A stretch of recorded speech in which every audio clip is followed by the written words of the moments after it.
the middle of absolutely nowhere. There could be one house within a 4-block area. It looks like they own farmland. Matter of fact, Detroit rotates closing the lights at night. They don't put street lights on in certain parts of the city.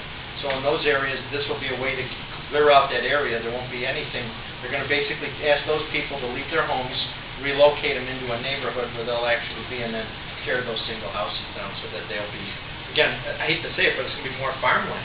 That's what they're doing. Are they doing any redevelopment? Are they building anything in any of these areas? They're trying to remodel like downtown first, and they're working on like Woodward Avenue, Gratiot. What was called Grand Boulevard in Detroit, that was like the high exclusive area. That ran everywhere. It was like a big horseshoe. Started at the Detroit River, went around like in a semicircle around the city, and that was like the top echelon. So if you lived within the circle, you had, you were very wealthy. But the way these homes are constructed, these are the old homes. They were built to last. And I've been back and forth to some of these buildings where I've seen the house burn as many as 5 times. And the house is still standing. People are still throwing Molotovs in there or lighting fires. And matter of fact, the big building in Detroit that they don't want the firemen anymore is the old Packard plant. Oh, that's been vacant since the 50s. And they're still getting fires in the Packard plant. And now, because the building is just actually falling apart, they don't want the firemen inside the buildings anymore. So, this is 50 years of neglect. Okay. Yeah, right. Yeah, you wouldn't want to go in there anyway, right? You wouldn't even want to go in, like you said, pre-planned. You wouldn't even want to go in to see... If you have a house with real aluminum siding on it, someone comes and strips the aluminum. Then they wind up, stealing the windows. They take the doors.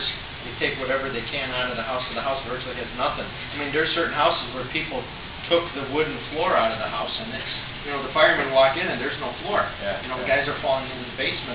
I was at a fire where one guy was up on the 2nd floor, and he fell working a hose line in the smoke. He fell where the back stairway was, and he wound up in the basement. So he fell from the 2nd floor, the 1st floor, into the basement. A friend of mine, within the last 2 months, he had to bail out of a fire, and he wound up bailing out the back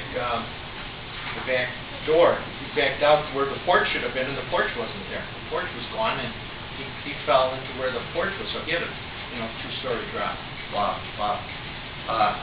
But they still get inside. Are there any buildings outside of the tax plant that they tell them not to go into, or their own discretion in their own district? The chiefs have to use their discretion. The firemen use their discretion based on how much fire they see when they arrive on the scene of the fire. Right. This one? Okay, getting down here.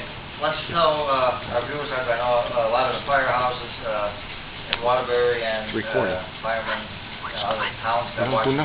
Probably saying they want to get a hold of your book here. If they want to get a hold of it. If they want to see the book, they could take a look at it on my website. I think they have my website listed. It's listed as Love, L-U-V, Fire Images, that's all one word, at smugmug.com.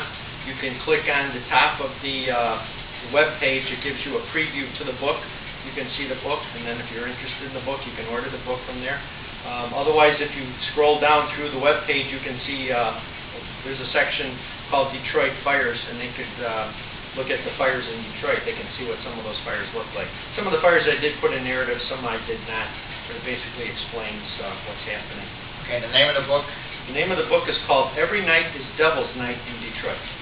Okay, some of the viewers who probably aren't affiliated with the fire service morning, what's Devil's Night? Devil's Night was a night that is the night before Halloween that what my sources in doing my homework showed was it started in Detroit, and what it is, it spread to Camden, it spread to some other towns. It's where people get mischief and light fires. Well, it seems like the week before Devil's Night is how the fire started in Detroit. But again, it's like I said, 50 fires. Nice warm night. In a 24-hour period. Well, in the book, there's a quote in the book here that I had from talking to the arson investigators that said, just as an example, from June 1st to July 15th of 2007, Detroit responded to 750 arson fires in a 45-day period. Those are officers who did the paperwork on the arson. How many guys did not do paperwork saying that they had a fire that was arson-related? Wow. So, yeah. nowhere else in the country can you match this.